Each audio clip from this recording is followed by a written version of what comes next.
The Expos would return to the stick next season, and I would be there for it again.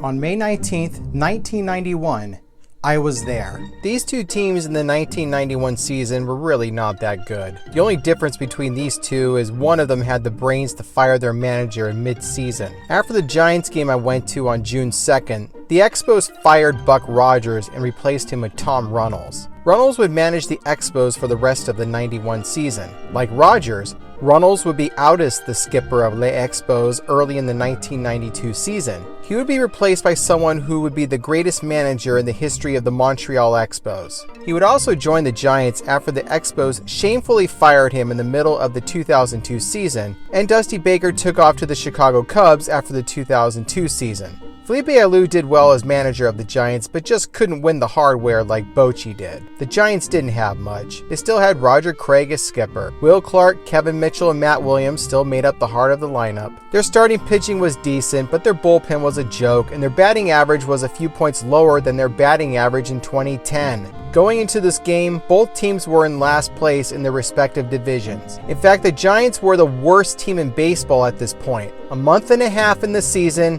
and they only had won 12 games. 12. But who cares about all that, right? My dad, my stepsister, and myself would be riding to this game in style. In a brand new van! It was a 1991 Mitsubishi Delica with a golden paint job. Okay, so it wasn't exactly a Land Rover. But when you're 13 years old, you're blown away by third row seating, a moonroof, and seats in the middle row that can slide and rotate. Also with plenty of leg room to put my feet up when I was riding in the back.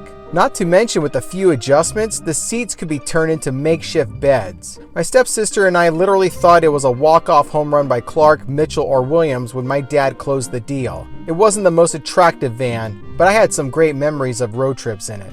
This was the last game of a 4-game series. The Giants won the first, the Expos took the next two. The Giants were looking to salvage a split. Starting for the Expos was, "So, we meet again, Mr. Gardner." The last time Mark Gardner pitched at the stick against the Giants, I was there. Gardner pitched 6 2/3 innings, giving up 1 run on 7 hits with 6 strikeouts, which would result in a no decision. On the hill for the Giants? Well, what do we have here? If it wasn't another pitcher I saw in person the last time I was at the stick. Kelly Downs. When I was there a week before my 13th birthday in September of 1990, Downs pitched a gem despite earning a no decision in an extra innings pitcher's duel with the Houston Astros. Downs went the full 9 innings. He was 2 outs away from a complete game shutout until Carl Rhodes hit a sacrifice fly to tie the game. No worries. Bedrosian took care of the Astros in the 10th, and Matt Williams took care of the rest. We didn't know it yet, but we were going to be in for a very, very, very long day. In the top of the first, the Expos got down to business from the word go. Delino DeShields led off the game with a walk. The next batter was a name that would stick around a very long time in the big leagues. Marquise Grissom singled to left. DeShields would go more than 90 feet and stopped at third. Ivan Calderon would put the Expos on the board with a sacrifice fly that scored DeShields. The next batter would be the big cat, Andres Galarraga. He would do what he did the last time I saw the Giants play the Expos in person, only this time it hurt twice as much. A 2-run blast to right center would pad the lead.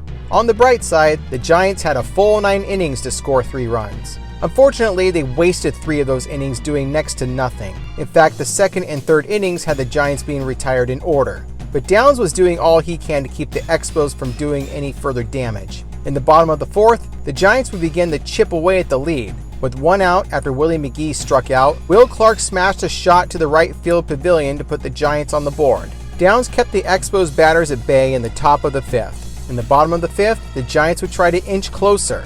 Kevin Bass led off with a single to shallow left. Up next was Steve Decker. He would hit a ball to deep left field. Bass was able to round the bases and bring the Giants within a run.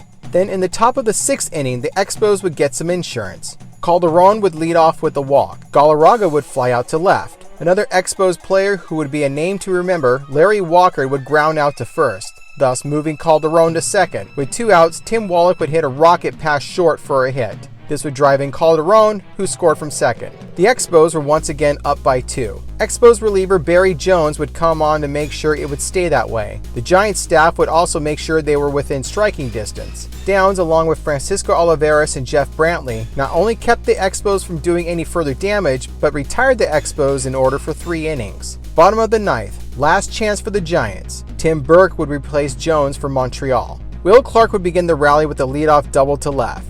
Clark in scoring position. Maybe Kevin Mitchell would help the Giants get back in it. He didn't. He would be called out on strikes, and then this is when the drama began. Mitchell disagreed with the umpire at home plate, Tom Hallion. The two had an impromptu debate, and Mitchell would be told to find the nearest exit. That wasn't all. Roger Craig came out to argue why his cleanup hitter was asked to leave, and Craig would be thrown out of the game. I remember my newly teenage youth energy when those 2 ejections happened. Needless to say, I was pretty pissed off that the Giants' best hitter was tossed. Moving on, Matt Williams would ground out to short. Kevin Bass was the last hope for the Giants. On a 3-1 count, Bass would hit a laser shot to right field, clearing the fence, and we literally had ourselves a brand new ball game. Decker would strike out, and this game was going extras. Brantley would stay in and pitch another inning for the Giants. Mike Felder would replace the ejected Mitchell. In the top of the 10th, Brantley got into a jam with 1 out, after Ron Hasse and DeShields hit back-to-back singles. Junior Nobuo replaced Hasse and was on third. Brantley would get Grissom to fly out the center. Nobuo tagged up and got thrown out by a Willie McGee strike at home plate. That double play would get Brantley out of the jam, and the game would keep going.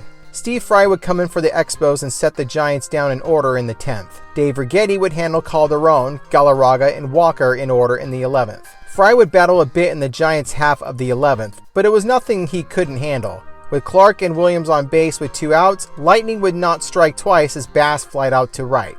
In the 12th, Righetti would pitch another 1-2-3 inning. With 1 out in the 12th, Bill Sampson would relieve Fry. Even though he gave up a hit to Greg Linton with 2 outs, he got Robbie Thompson to ground out, and we still didn't have a winner yet. Veteran starter turned reliever Mike Lacoste would replace Righetti on the mound because whoever was running the Giants after Craig got tossed couldn't think of anyone else to go deep into extra innings. With 1 out, DeShields would walk and steal second with Grissom at the plate. Grissom would hit a sacrifice fly, and it would move the go-ahead run to third. On a 1-1 pitch, Calderon hit a rope past Thompson. The single would drive into Shields and put the Expos back on top. The nightmare wasn't over. Galarraga walked. Lacoste then walked Larry Walker to load the bases. Thankfully, nothing came of it, as Lacoste got it together and Wallach flied out. So the Giants had a chance to force a 14th inning or walk it off. Scott Ruskin would come in for Montreal. The Giants would waste it as McGee struck out, Clark grounded out, then Mike Felder would get desperate with the bunt to third to get a runner on base. It didn't work. Wallach threw to Galarraga and the marathon was over. Expos win in 13 innings. As of this video, it's still the longest game I've been to as far as innings go.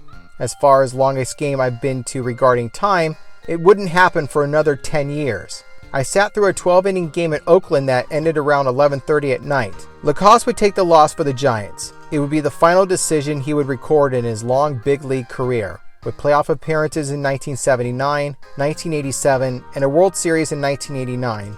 His final outing in the majors would be July of 1991, when he pitched 2 innings against the Astros and gave up 2 runs in 2 innings. To his defense, he did set down the Astros in order in the top of the 9th. I went to 5 more Giants games during the 1991 season. I'm sure I did a video or 2 about them, but I wouldn't be seeing the Montreal Expos for another 9 years. When that day came, I would see them again literally at a different time, in a different place. In a 3-part story arc, more often than not, the good guys do not win. That's what happened on this long afternoon, when I was there on May 19th, 1991.